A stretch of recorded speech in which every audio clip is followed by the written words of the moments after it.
Il était une fois une belle damoiselle isolée sur une île dans le marais de Saillé. Qu'elle fût princesse ou bien bergère n'a d'ailleurs aucune importance. Son domaine était immense, certes, mais dépourvu de la moindre âme qui vive. Elle gardait de curieux moutons, ceux qui paissent dans le ciel et plus encore ceux qui affleurent à la surface des eaux. Elle commandait aux uns comme aux autres, puisqu'elle était souveraine en son royaume. Elle avait là une humble chaumière couverte de roseaux, comme cela se fait dans ce magnifique pays. Elle vivait, porteuse d'une redoutable responsabilité. Chaque matin, elle devait se lever à l'aube, se tourner vers le levant et d'une voix cristalline chanter pour inciter le ciel à se lever.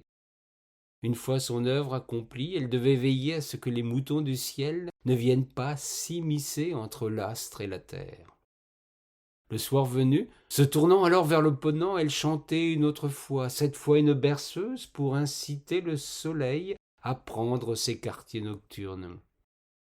Si elle avait bien œuvré, elle se régalait alors d'un spectacle incomparable. Un ciel illuminé, sans nuages, flamboyant de mille et une couleurs chaudes. Il lui arrivait parfois d'être étourdie, de ne pas surveiller comme il convient la marche des moutons du ciel. Alors le ciel s'assombrissait, le vent se levait, le froid s'installait sur ces terres, les eaux se couvraient d'une myriade de moutons d'écume qui menaçaient sa modeste chaumière. Elle se jurait d'être plus attentive la fois prochaine. La belle était rêveuse et avait tendance à ne pas tenir correctement sa surveillance céleste. C'est un jour de grande tempête. Les vagues se faisaient si menaçantes que cette fois elle allait connaître grand péril, submergée sans doute, quand elle aperçut au loin sur les flots en colère un chevalier venir à elle, la perche à la main afin d'avancer sur son chaland.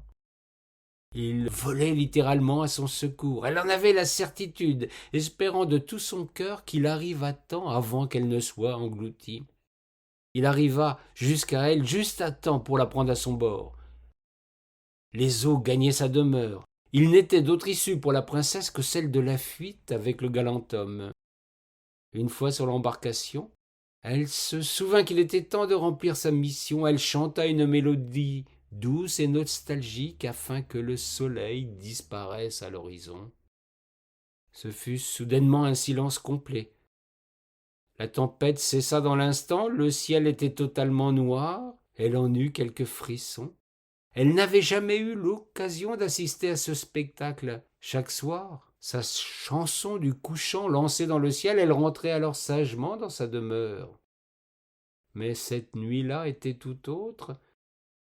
Elle était sur le bateau d'un chevalier nautier et le regard tourné vers la nue. Elle se rendit compte qu'il lui manquait quelque chose.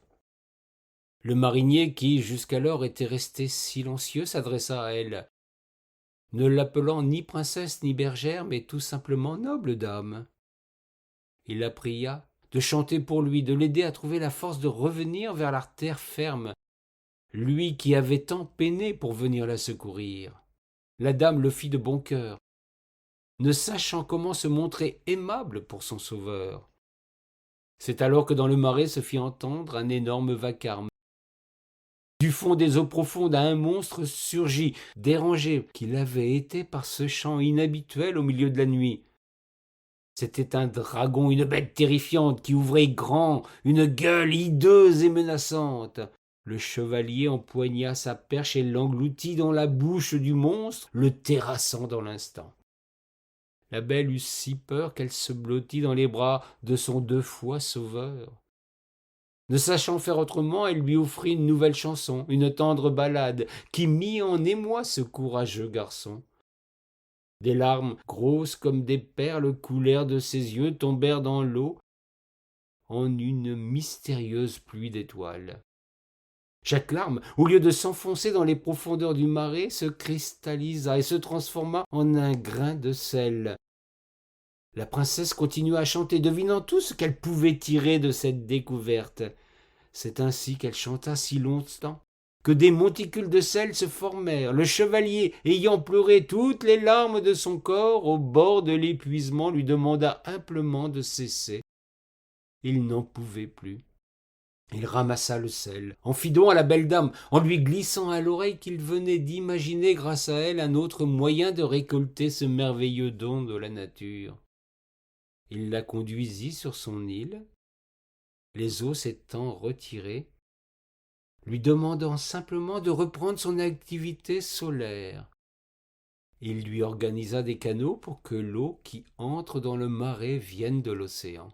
C'est ainsi que naquirent les marais salants, parce que chaque jour la princesse chante pour réveiller le soleil qui permettra aux cristaux de sel de se former.